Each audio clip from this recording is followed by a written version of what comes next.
ಸ್ನೇಹಿತರೆ ನಾವು ಇದನ್ನ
ಬ್ಯಾಂಕ್ ಅಕೌಂಟ್ ಅಂಡರ್ ಬರುತ್ತೆ.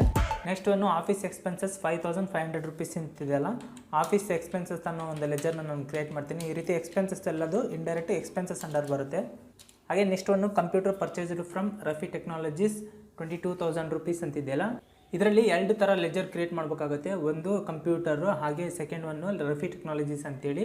ಈ ರೀತಿ ಕಂಪ್ಯೂಟರ್ ಅಂತ ಫಸ್ಟ್ ಒಂದು ಲೆಜರ್ನ ನಾನು ಕ್ರಿಯೇಟ್ ಮಾಡ್ತೀನಿ. ಕಂಪ್ಯೂಟರ್ ಅನ್ನೋದು ಈ ರೀತಿ ಅಸೆಟ್ಸ್ ಏನಾದರೂ ನಾವು ಪರ್ಚೇಸ್ ಮಾಡಿದರೆ ಫಿಕ್ಸ್ಡ್ ಅಸೆಟ್ ಅಂಡರ್ ಬರುತ್ತೆ. ಹಾಗೆ ರಫಿ ಟೆಕ್ನಾಲಜೀಸ್ ಅಂತಿದೆ. ರಫಿ ಟೆಕ್ನಾಲಜೀಸ್ ಈ ರೀತಿ ನಾವು ಯಾರ ಹತ್ರ ಆದರೂ ಪರ್ಚೇಸ್ ಮಾಡ್ತಾ ಇದೀವಿ ಅಂತಂತಂದರೆ ಅವರೆಲ್ಲರೂ ಸನ್ರಿ ಕ್ರೆಡಿಟರ್ ಆಗ್ತಾರೆ. ಹಾಗೆ ರಫಿ ಟೆಕ್ನಾಲಜೀಸ್ ಅನ್ನೋದು ಸನ್ರಿ ಕ್ರೆಡಿಟರಲ್ಲಿ ಬರುತ್ತೆ. ಅದೇ ರೀತಿ next one furniture purchase from Vijaya traders 14,000 rupees ಅಂತಿದೆಯಲ್ಲ, ಇಲ್ಲಿ ಫರ್ನಿಚರ್ ಅನ್ನೋ ಒಂದು ಲೆಜರ್ನ ನಾನು ಕ್ರಿಯೇಟ್ ಮಾಡಬೇಕಾಗುತ್ತೆ. ಈ ಫರ್ನಿಚರ್ ಅನ್ನೋದು ಫಿಕ್ಸ್ಡ್ ಅಸೆಟ್ ಅಂಡರ್ ಗ್ರೂಪ್ನಲ್ಲಿ ಬರುತ್ತೆ. ಹಾಗೆ ಅದು ವಿಜಯ ಟ್ರೇಡರ್ಸ್ ಹತ್ರ ಪರ್ಚೇಸ್ ಮಾಡ್ತಾ ಇದೀವಿ ನಾವು. ವಿಜಯ ಟ್ರೇಡರ್ಸ್ ಅನ್ನೋ ಒಂದು ಲೆಜರ್ನ ನಾವು ಕ್ರಿಯೇಟ್ ಮಾಡಬೇಕಾಗುತ್ತೆ. ಈ ವಿಜಯ ಟ್ರೇಡರ್ಸ್ ಅನ್ನೋದ್ರ ಹತ್ರ ನಾವು ಪರ್ಚೇಸ್ ಮಾಡ್ತಾ ಇದೀವಲ್ಲ, ನಾವು ಯಾರ ಹತ್ರ ಪರ್ಚೇಸ್ ಮಾಡ್ತೀವಿ ಅವರೆಲ್ಲರೂ ಸನ್ರಿ ಕ್ರೆಡಿಟರ್ ಅಂಡರ್ ಬರ್ತಾರೆ. ಹಾಗೆ ನೆಕ್ಸ್ಟ್ ಒಂದು ನೋಡ್ಬೋದು, donation received through bank 18,000 rupees ಅಂತಿದೆ. ಡೊನೇಷನ್ ಅನ್ನೋದು ನಾವು ರಿಸೀವ್ ಮಾಡ್ತಾ ಇದ್ದೀವಿ. ಈ ರೀತಿ ರಿಸೀವ್ ಮಾಡ್ತಾ ಇದ್ದೀವಿ ಅಂತಂತಂದರೆ ಅದು ಇಂಡೈರೆಕ್ಟ್ ಇನ್ಕಮ್ ಅಂಡರ್ ಬರುತ್ತೆ, ಯಾಕಂದರೆ ಅದು ನಮ್ಗೆ ಇನ್ಕಮ್ ಆಗಿರುತ್ತೆ. ಹಾಗೆ ಇಲ್ಲಿ ನೋಡ್ಬೋದು cash pay to Rafi technologies ಅಂತ ಇದೆ. ಅಂದರೆ ರಫಿ ಟೆಕ್ನಾಲಜೀಸ್ ಅವರಿಗೆ ಕ್ಯಾಶ್ ಪೇ ಮಾಡಿವೆ ಅಂತೇಳಿ ಅರ್ಥ. ಆಲ್ರೆಡಿ ನಾವು ಕಂಪ್ಯೂಟರ್ ಪರ್ಚೇಸ್ ಮಾಡಿದ್ದೀವಲ್ಲ, ಅದರ ಪೇಮೆಂಟು ಇಲ್ಲಾಗಿದೆ. ಆದರೆ ರಫಿ ಟೆಕ್ನಾಲಜೀಸ್ ಅನ್ನೋ ಲೆಜರ್ನ ಆಲ್ರೆಡಿ ಕ್ರಿಯೇಟ್ ಮಾಡಿದ್ದೀವಲ್ಲ, ಮತ್ತೆ ಹಾಕೋ ನೆಸೆಸಿಟಿ ಇಲ್ಲ. ನೆಕ್ಸ್ಟ್ ಒಂದು ನೋಡ್ಬೋದು cash pay to Vijaya traders ಅಂತೇಳಿ. ವಿಜಯ ಟ್ರೇಡರ್ಸ್ ಅನ್ನೋ ಲೆಜರ್ನು ಕೂಡ ನಾವು ಕ್ರಿಯೇಟ್ ಮಾಡಿದ್ದೀವಿ. ಹಾಗೆ ಡಿಪ್ರಿಷಿಯೇಷನ್ ಆನ್ ಕಂಪ್ಯೂಟರ್ 2,500 rupees ಅಂತಿದೆ. ಡಿಪ್ರಿಷಿಯೇಷನ್ ಅನ್ನೋ ಒಂದು ಲೆಜರ್ನ ನಾನು ಕ್ರಿಯೇಟ್ ಮಾಡ್ತೀನಿ. ಡಿಪ್ರಿಷಿಯೇಷನ್ ಅನ್ನೋದು ಏನಾಗುತ್ತೆ, ಇದು ನಮಗೆ ಎಕ್ಸ್ಪೆನ್ಸ್ ಇದ್ದಂಗಲ್ಲ, ಇಂಡೈರೆಕ್ಟ್ ಎಕ್ಸ್ಪೆನ್ಸಸ್ ಅಂಡರ್ ಬರುತ್ತೆ. ಈ ಡಿಪ್ರಿಷಿಯೇಷನ್ ಅನ್ನೋ ಕ್ಲಾಸ್ ಆಗಿದೆ ಆಲ್ರೆಡಿ. ಇದು ನನ್ನ ಯೂಟ್ಯೂಬ್ ಚಾನಲಲ್ಲಿ ಪ್ಲೇ ಲಿಸ್ಟಲ್ಲಿ ನೀವು ನೋಡ್ಕೋಬಹುದು. ಹಾಗೆ ನೆಕ್ಸ್ಟ್ ಒಂದು ಹೇಳೋದಾದರೆ cash withdraw from SBI 25,000 rupees ಅಂತಿದೆ. ಅಂದರೆ SBI ಬ್ಯಾಂಕಿಂದ ವಿಡ್ರಾ ಮಾಡ್ತಾ ಇದ್ದೀವಿ ನಾವು ಕ್ಯಾಶ್ 25,000 rupeesನ.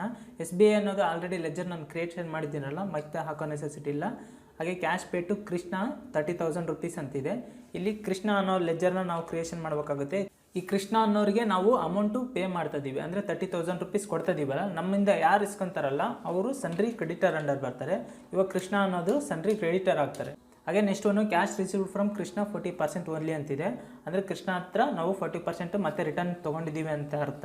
ಇಲ್ಲಿ ಕೃಷ್ಣ ಅನ್ನೋ ಲೆಜರ್ನ ಆಲ್ರೆಡಿ ಕ್ರಿಯೇಟ್ ಮಾಡಿದ್ದೀನಲ್ಲ, ಮತ್ತೆ ಮಾಡೋ ನೆಸೆಸಿಟಿ ಇಲ್ಲ. ಹಾಗೆ computer was sold to Pavani 70% profit ಅಂತಿದೆ. ಕಂಪ್ಯೂಟರ್ ಅನ್ನೋದು ಸೇಲ್ ಮಾಡಿವಿ ಪಾವನಿಗೆ. ಕಂಪ್ಯೂಟರ್ನ ಲೆಜರ್ ಆಲ್ರೆಡಿ ಕ್ರಿಯೇಟ್ ಆಗಿದೆ. ಹಾಗೆ ಪಾವನಿ ಅನ್ನೋ ಲೆಜರ್ನ ನಾವು ಕ್ರಿಯೇಟ್ ಮಾಡಬೇಕು. ಈ ರೀತಿ ಸೇಲ್ಸ್ ಮಾಡ್ತಾ ಇದೀವಿ ಅಂತಂದರೆ ನಮ್ಮಿಂದ ಯಾರು ತೊಗೊಂತಾರಲ್ಲ ಅವರು ಸನ್ರಿ ಡೇಟರ್ ಅಂಡರ್ ಗ್ರೂಪ್ಸಲ್ಲಿ ಬರ್ತಾರೆ. ನಾವು ಪರ್ಚೇಸ್ ಮಾಡಿದ್ರೆ ಸನ್ರಿ ಕ್ರೆಡಿಟರ್ ಆಗ್ತಾರೆ. ಹಾಗೆ ನಾವು ಸೇಲ್ ಮಾಡಿದರೆ ಅವರು ಸನ್ರಿ ಡೇಟರ್ ಆಗ್ತಾರೆ. ಹಾಗೆ ಲಾಸ್ಟ್ ಒಂದು ನೋಡ್ಬೋದು ಕ್ಯಾಶ್ ಫ್ರಮ್ ಪಾವನಿ ಅಂತಿದೆ. ಪಾವನಿಯಿಂದ ನಾವು ಅಮೌಂಟನ್ನ ರಿಸೀವ್ ಮಾಡ್ಕೊಂಡಿದ್ದೀವಿ. ಯಾಕಂದರೆ ಕಂಪ್ಯೂಟರ್ನ ಸೇಲ್ ಮಾಡಿದ್ವಲ್ಲ, ಅದನ್ನು ರಿಸೀವ್ ಮಾಡ್ಕೊಂಡಿದ್ದೀವಿ ಅಂತ ತೋರಿಸ್ತಿದೆ. ಪಾವನಿನ ಲೆಜರ್ನ ನಾನು ಆಲ್ರೆಡಿ ಕ್ರಿಯೇಟ್ ಮಾಡಿದ್ದೀನಿ. ಹಾಗೆ ಈ ಪ್ರಾಬ್ಲಮ್ ಪ್ರಕಾರ ಲೆಜರ್ಸ್ ಎಲ್ಲ ಕಂಪ್ಲೀಟ್ ಆಗಿದೆಯಲ್ಲ, ನಾನು ಎಂಟರ್ ಅಂತ ಪ್ರೆಸ್ ಮಾಡಿ ಈ ಲೆಜರ್ಸ್ನ ನಾನು ಅಕ್ಸೆಪ್ಟ್ ಮಾಡ್ತೀನಿ. ಹಾಗೆ ನೆಕ್ಸ್ಟ್ ತಿಂಗು ವೋಚರ್ನ ಕ್ರಿಯೇಟ್ ಮಾಡಬೇಕಲ್ಲ, ಎಸ್ಕೇಪ್ ಅಂತ ಕ್ಲಿಕ್ ಮಾಡಿ, ಮತ್ತೆ ಎಸ್ಕೇಪ್ ಅಂತ ಕ್ಲಿಕ್ ಮಾಡಿ ಅಕೌಂಟಿಂಗ್ ವೋಚರ್ಸಲ್ಲಿ ಹೋಗ್ತೀನಿ. ಅಕೌಂಟಿಂಗ್ ವೋಚರ್ಸಲ್ಲಿ ಎಂಟರ್ ಅಂತ ಪ್ರೆಸ್ ಮಾಡಿ ಈ ಫಸ್ಟ್ ಪ್ರಾಬ್ಲಮ್ ಪ್ರಕಾರ mister Kiran started A new business with 2 lakh rupees ಅಂತಿದೆಯಲ್ಲ, ಅಂದರೆ ಕಿರಣ್ ಅನ್ನೋರು ಬಿಸ್ನೆಸ್ನ ಸ್ಟಾರ್ಟ್ ಮಾಡಿದರೆ 2 lakh rupees ಇನ್ವೆಸ್ಟ್ಮೆಂಟ್ ಮಾಡ್ತಾ, ಅಂದರೆ ಬಿಸ್ನೆಸ್ಗೆ 2 lakh rupees ಅಮೌಂಟ್ ಬರ್ತಿದ್ದೆಲ್ಲ ಅದು ರಿಸಿಪ್ಟಲ್ಲಿ ಎಂಟ್ರಿ ಮಾಡಬೇಕಾಗುತ್ತೆ. F6 ಅಂತ ಕ್ಲಿಕ್ ಮಾಡ್ತೀನಿ. F6 ಅಲ್ಲಿ ಅಕೌಂಟ್ ಇದೆಯಲ್ಲ, ಇದರಲ್ಲಿ ಕ್ಯಾಶ್ ಬ್ಯಾಂಕ್ ಅಂತಿದೆ. ಇದರಲ್ಲಿ ಕ್ಯಾಶ್ ಅಂತ ಸೆಲೆಕ್ಟ್ ಮಾಡ್ತೀನಿ. ಯಾಕಂದರೆ ಬಿಸ್ನೆಸ್ಸಿಗೆ ಅಮೌಂಟು ಕ್ಯಾಶ್ ರೂಪದಲ್ಲಿ ಬರ್ತಿದ್ದಲ್ಲ, ಕ್ಯಾಶ್ ಅಂತ ಸೆಲೆಕ್ಟ್ ಮಾಡ್ತೀನಿ. ಯಾರಿಂದ ಬರ್ತಿದೆ ಅಂತಂದರೆ ಮಿಸ್ಟರ್ ಕಿರಣ್ ಅನ್ನೋ ಲೆಜರ್ ಸೆಲೆಕ್ಟ್ ಮಾಡ್ತೀನಿ. ಇಲ್ಲಿ 2 lakh rupees ಅಂತ ಅಮೌಂಟ್ ಹಾಕಿ ಎಂಟರ್ ಹೊಡೆದು ಈ ವೋಚರ್ನ ಅಕ್ಸೆಪ್ಟ್ ಮಾಡ್ತೀನಿ. ಹಾಗೆ ನೆಕ್ಸ್ಟ್ ಒಂದು ನೋಡ್ಬೋದು cash deposited into SBI 50,000 rupees ಅಂತಿದೆ. ಅಂದರೆ SBI ಬ್ಯಾಂಕಿಗೆ 50,000 rupees ಅಮೌಂಟ್ನ ಡೆಪಾಸಿಟ್ ಮಾಡಿವೆ ಅಂತೇಳಿ. ಈ ರೀತಿ ಡೆಪಾಸಿಟು ವಿಡ್ರಾ ಏನಾದಿದ್ರೆ ಕೌಂಟರ್ದಲ್ಲಿ ಎಂಟ್ರಿ ಮಾಡಬೇಕಾಗುತ್ತೆ. F4 ಅಂತ ಪ್ರೆಸ್ ಮಾಡ್ತೀನಿ. ಹಾಗೆ ಇಲ್ಲಿ ಅಕೌಂಟ್ ಅಂತ ತೋರಿಸ್ತಿದ್ದಲ್ಲ, ನಾವು ಇದರಲ್ಲಿ ಅಮೌಂಟ್ ಯಾರಿಗೆ ಡೆಪಾಸಿಟ್ ಆಗ್ತಿದೆ ಅದನ್ನು ಇಲ್ಲಿ ಹಾಕಬೇಕಾಗುತ್ತೆ. SBI ಬ್ಯಾಂಕಿಗೆ ಹೋಗ್ತಿದ್ದಲ್ಲ ಅಮೌಂಟು, SBI ಬ್ಯಾಂಕ್ ಅಂತ ಸೆಲೆಕ್ಟ್ ಮಾಡಬೇಕಾಗುತ್ತೆ. ಹಾಗೆ ಲೆಜರ್ನ ನಾವು ಕ್ಯಾಶ್ ಅಂತ ಸೆಲೆಕ್ಟ್ ಮಾಡಬೇಕಾಗುತ್ತೆ. ಈ ರೀತಿ ಕ್ಯಾಶ್ ಅಂತ ಸೆಲೆಕ್ಟ್ ಮಾಡಿಕೊಂಡು 50,000 rupees ಅಮೌಂಟ್ ಇದೆಯಲ್ಲ, 50,000 rupees ಅಮೌಂಟ್ ಹಾಕಿ ಎಂಟರ್ ಅಂತ ಪ್ರೆಸ್ ಮಾಡಿ ಈ ರೀತಿ ಡಿನಾಮಿನೇಷನ್ ಎಲ್ಲ ಕೇಳುತ್ತೆ. ಜಸ್ಟ್ ಎಂಟರ್ ಅಂತ ಪ್ರೆಸ್ ಮಾಡಿ ಅಕ್ಸೆಪ್ಟ್ ಮಾಡ್ಕೋಬೇಕಾಗುತ್ತೆ. ಹಾಗೆ ನೆಕ್ಸ್ಟ್ ಒಂದು ನೋಡ್ಬೋದು ಆಫೀಸ್ ಎಕ್ಸ್ಪೆನ್ಸಸ್ 5,500 rupees ಅಂತಿದೆ.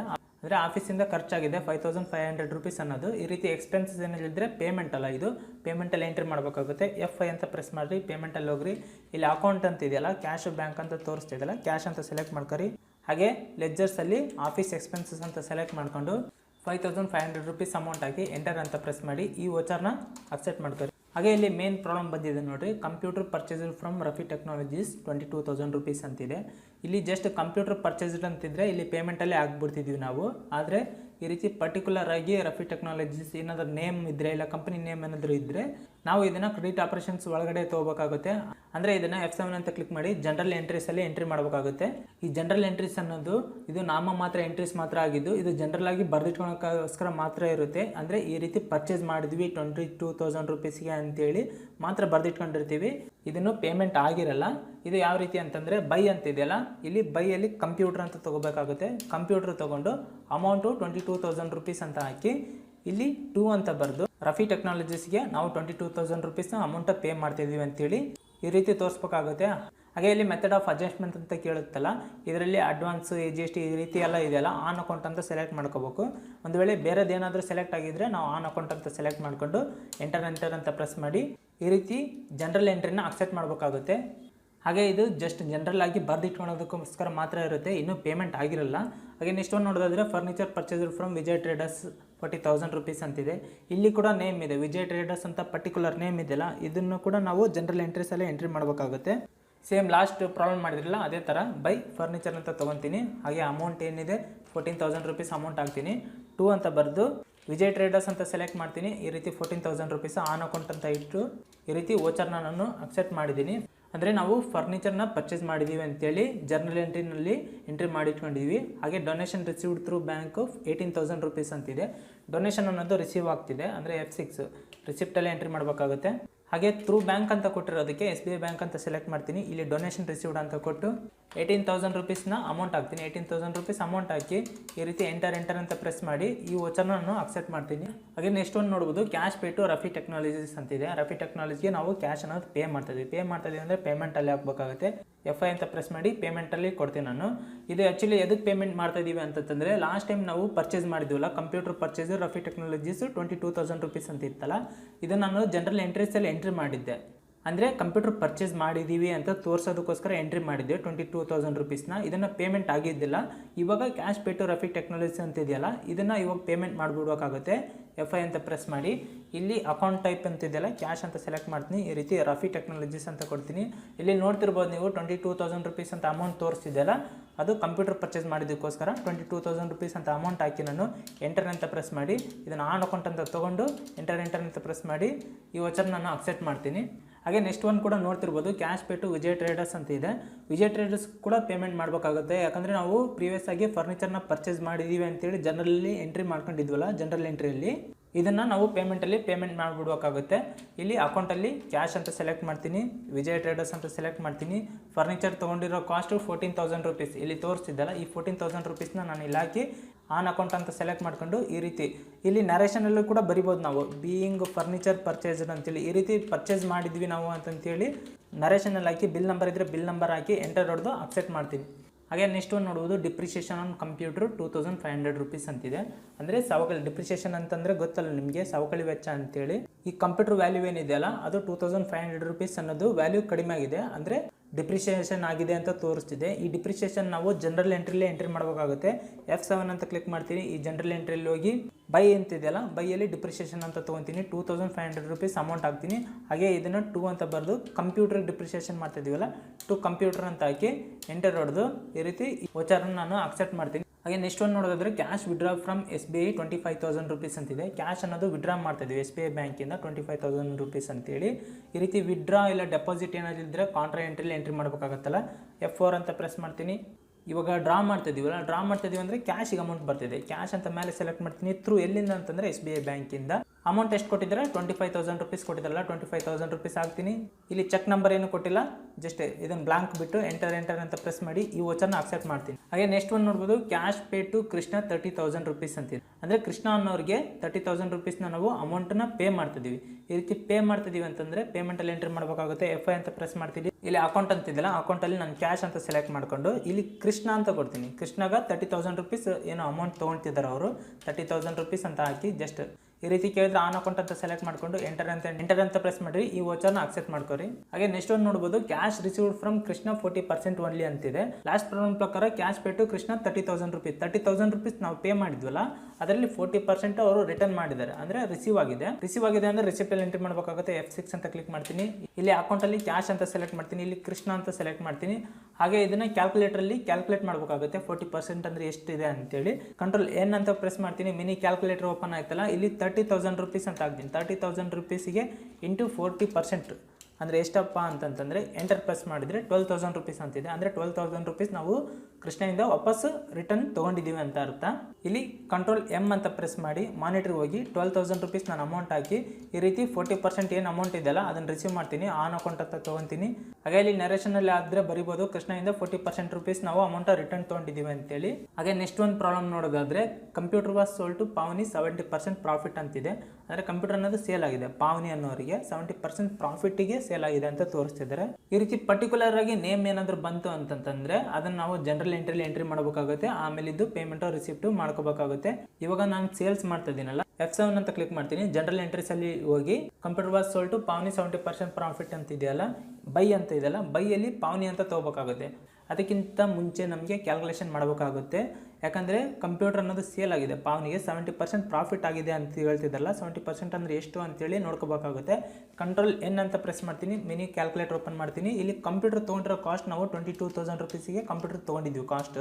ಹಾಗೆ ಅದಕ್ಕೆ ಏನಾದರೂ ಡಿಪ್ರಿಷಿಯೇಷನ್ ವ್ಯಾಲ್ಯೂ ಇದೆನಾ ಅಂತ ನೋಡಬೇಕಾಗುತ್ತೆ. ಡಿಪ್ರಿಷಿಯೇಷನ್ ವ್ಯಾಲ್ಯೂ ಇದ್ದರೆ ಅದನ್ನು ಲೆಸ್ ಮಾಡಬೇಕಾಗುತ್ತೆ. ಇಲ್ಲಿ ಆಲ್ರೆಡಿ ಇದಕ್ಕೆ ಡಿಪ್ರಿಷಿಯೇಷನ್ ಆನ್ ಕಂಪ್ಯೂಟರ್ 2,500 ರೂಪೀಸ್ ಅಂತ ಇದೆಯಲ್ಲ, ಅದಕ್ಕೋಸ್ಕರ ನಾವು ಮೈನಸ್ 2,500 ರೂಪೀಸ್ ಅಮೌಂಟನ್ನು ಹಾಕಬೇಕಾಗುತ್ತೆ. ಈ ರೀತಿ ಮೈನಸ್ ಡಿಪ್ರಿಷಿಯೇಷನ್ ವ್ಯಾಲ್ಯೂ ತೆಗೆದ್ರೆ 19,500 ರೂಪೀಸ್ ಅನ್ನೋದು ಕಂಪ್ಯೂಟರ್ ಎಕ್ಸಾಕ್ಟ್ ವ್ಯಾಲ್ಯೂ ಆಗಿದ್ದು, ಇದಕ್ಕೆ 70% ಪ್ರಾಫಿಟ್ನ ಕಂಡುಹಿಡಬೇಕಾಗುತ್ತೆ. ಇಂಟು 70% ಅಂತ ಕಂಡುಹಿಡ್ದೀನಿ ಅಂತಂದರೆ 13,650 ಅನ್ನೋದು ಪ್ರಾಫಿಟ್ ಆಗಿರುತ್ತೆ. ಇವಾಗ ಕಂಪ್ಯೂಟರ್ ಎಕ್ಸಾಕ್ಟ್ ಕಾಸ್ಟ್ 19,500 ಆಗಿದ್ದು, ಹಾಗೆ ಪ್ಲಸ್ 13,650 ಅನ್ನೋದನ್ನ ಆ್ಯಡ್ ಮಾಡಿದರೆ, ಅಂದರೆ 70% ಆ್ಯಡ್ ಮಾಡಿದರೆ 33,150ಗೆ ಕಂಪ್ಯೂಟರ್ ಅನ್ನೋದು ಸೇಲ್ ಆಗಿದೆ ಅಂತ ತೋರಿಸ್ತಿದೆ. ಇದನ್ನು ನಾವು ವೋಚರಲ್ಲಿ ಎಂಟ್ರಿ ಮಾಡಬೇಕಾಗುತ್ತೆ. ನಾನು ಕಂಟ್ರೋಲ್ ಎಮ್ ಅಂತ ಪ್ರೆಸ್ ಮಾಡ್ತೀನಿ. ಇಲ್ಲಿ 33,150 ರೂಪೀಸ್ನ ಅಮೌಂಟ್ ಹಾಕಿ ಆನ್ ಅಕೌಂಟ್ ಅಂತ ತೊಗೊತೀನಿ. ಆನ್ ಅಕೌಂಟ್ ಅಂತ ತೊಗೊಂಡು 2 ಅಂತಿದೆಯಲ್ಲ, 2ನ ಸೆಲೆಕ್ಟ್ ಮಾಡಿಕೊಂಡು 2 ಯಾರಿಂದ ಬರ್ತಾಯಿದೆ ಅಂತಂದರೆ ಕಂಪ್ಯೂಟ್ರಿಂದ ಬರ್ತಿದೆ. 33,150 ರೂಪೀಸ್ನ ಅಮೌಂಟ್ನ ಇಲ್ಲಿ ಹಾಕಿ ಎಂಟರ್ ಅಂತ ಪ್ರೆಸ್ ಮಾಡಿ ಈ ವಚನ ನಾನು ಅಕ್ಸೆಪ್ಟ್ ಮಾಡ್ತೀನಿ. ಹಾಗೆ ಲಾಸ್ಟ್ ಒಂದು ನೋಡ್ಬೋದು, ಕ್ಯಾಶ್ ಫ್ರಮ್ ಪಾವನಿ ಅಂತಿದೆ. ಅಂದರೆ ಪಾವನಿಗೆ ನಾವು ಲಾಸ್ಟ್ ಎಂಟ್ರಿ ಪ್ರಕಾರ ಜನರಲ್ ಎಂಟ್ರಿಯಲ್ಲಿ 70% ಪ್ರಾಫಿಟ್ಗೆ ಕಂಪ್ಯೂಟರ್ ಸೇಲ್ ಮಾಡಿದ್ದೀವಿ ಅಂತೇಳಿ ತೋರಿಸಿದ್ದೀವಲ್ಲ, ಆ ಅಮೌಂಟನ್ನು ನಾವು ರಿಸೀವ್ ಮಾಡ್ಕೋಬೇಕಾಗುತ್ತೆ. ರಿಸೀವ್ ಮಾಡ್ಕೋಬೇಕಂತಂದ್ರೆ ರಿಸಿಪ್ಟಲ್ಲಿ ಎಂಟ್ರಿ ಮಾಡಬೇಕಾಗುತ್ತೆ. F6 ಅಂತ ಕ್ಲಿಕ್ ಮಾಡ್ತೀನಿ, ರಿಸಿಪ್ಟ್ ಮಾಡ್ತೀನಿ. ಹಾಗೆ ಇಲ್ಲಿ ಅಕೌಂಟ್ ಅಂತ ಇದೆಯಲ್ಲ, ಕ್ಯಾಶ್ ಅಂತ ಸೆಲೆಕ್ಟ್ ಮಾಡ್ಕೊಂಡು ಪಾವನಿ ಅಂತ ಲೆಜರ್ನ ಕೊಡ್ತೀನಿ. ಈ ಪಾವನಿ ಅಂತ ಲೆಜರ್ನ ಸೆಲೆಕ್ಟ್ ಮಾಡಿದ ತಕ್ಷಣ ಇಲ್ಲಿ ನೋಡ್ತಿರ್ಬೋದು ನೀವು 33,150 ರೂಪೀಸ್ ಅನ್ನೋದು ನಮಗೆ ಅಮೌಂಟ್ ಬರಬೇಕು ಅಂತ ತೋರಿಸ್ತಿದೆ. ಈ ಅಮೌಂಟ್ ನಾನು ಹಾಕಿದ ತಕ್ಷಣ ಈ ರೀತಿ ಅಕೌಂಟ್ ಅಂತ ಕೇಳುತ್ತೆ. ಆನ್ ಅಕೌಂಟ್ ಅಂತ ಸೆಲೆಕ್ಟ್ ಮಾಡ್ಕೊಂಡು ನೀವು ನೋಡ್ತಿರ್ಬೋದು ಕರೆಂಟ್ ಬ್ಯಾಲೆನ್ಸ್ 0 ರೂಪೀಸ್ ಅಂತಿದೆ. ಅಂದರೆ ಅವರಿಂದ ಅಮೌಂಟು ನಮಗೆ ರಿಟರ್ನ್ ಆಗಿದೆ ಅಂತೇಳಿ. ಈ ರೀತಿ ನಾವು ಕಂಪ್ಯೂಟರ್ ಸೇಲ್ ಮಾಡಿದ್ದನ್ನು ನಾವು ಅಮೌಂಟನ್ನು ರಿಸೀವ್ ಮಾಡ್ಕೋಬೇಕಾಗುತ್ತೆ. ಈ ರೀತಿ ಕ್ರೆಡಿಟ್ ಆಪರೇಷನ್ಸ್ ಎಲ್ಲ ನಡೀತಿರುತ್ತೆ. ನಾವು ಬ್ಯಾಲೆನ್ಸ್ ಶೀಟಲ್ಲಿ ಬ್ಯಾಲೆನ್ಸ್ನ ಚೆಕ್ ಮಾಡ್ಕೋಬೋದು. ಎಸ್ಕೇಪ್ ಅಂತ ಕ್ಲಿಕ್ ಮಾಡ್ತೀನಿ. ಇಲ್ಲಿ ಬ್ಯಾಲೆನ್ಸ್ ಶೀಟ್ ಅಂತಿದ್ದಲ್ಲ, ಈ ಬ್ಯಾಲೆನ್ಸ್ ಶೀಟಲ್ಲಿ ಎಂಟರ್ ಅಂತ ಪ್ರೆಸ್ ಮಾಡ್ತೀನಿ. ಇಲ್ಲಿ ನೋಡ್ತಿರ್ಬೋದು ಪ್ರಾಫಿಟ್ ಆ್ಯಂಡ್ ಲಾಸ್ ಅಕೌಂಟ್ ಅನ್ನೋದು 10,000 ರೂಪೀಸ್ ಅಂತ ಇದೆ. ಇದು ಲೆಫ್ಟ್ ಸೈಡ್ ಇರೋದ್ರಿಂದ ಈ ಬಿಸ್ನೆಸ್ಸಲ್ಲಿ ಪ್ರಾಫಿಟ್ ಆಗಿದೆ ಅಂತ ಅರ್ಥ. ಹಾಗೆ ಬ್ಯಾಂಕಲ್ಲಿ ಹಾಗೆ ಕ್ಯಾಶಲ್ಲಿ ಎಷ್ಟು ಅಮೌಂಟ್ ಇದೆ ಅಂತ ನೋಡ್ಕೋಬೇಕಂದ್ರೆ ಎಸ್ಕೇಪ್ ಅಂತ ಕ್ಲಿಕ್ ಮಾಡ್ತೀನಿ. ಇಲ್ಲಿ ಡಿಸ್ಪ್ಲೇ ಅಂತಿದೆಯಲ್ಲ, ಡಿಸ್ಪ್ಲೇನಲ್ಲಿ ಹೋಗಿ ಅಕೌಂಟ್ ಬುಕ್ ಅಂತಿದೆಯಲ್ಲ, ಅಕೌಂಟ್ ಬುಕ್ಕಲ್ಲಿ ಕ್ಯಾಶ್ ಆ್ಯಂಡ್ ಬ್ಯಾಂಕ್ ಬುಕ್ ಅಂತ ಸೆಲೆಕ್ಟ್ ಮಾಡಿದ್ರೆ ಕ್ಯಾಶ್ ಇನ್ ಹ್ಯಾಂಡ್ ಎಷ್ಟಿದೆ, SBI ಬ್ಯಾಂಕಲ್ಲಿ ಎಷ್ಟಿದೆ ಅಂತ ಅಮೌಂಟ್ ನಾವು ಚೆಕ್ ಮಾಡ್ಬೋದು. ಈ ರೀತಿ ಎಲ್ಲ ನಾವು ಕ್ರೆಡಿಟ್ ಆಪರೇಷನ್ಸ್ನ ಮಾಡ್ಕೋಬೋದು ಸ್ನೇಹಿತರೆ.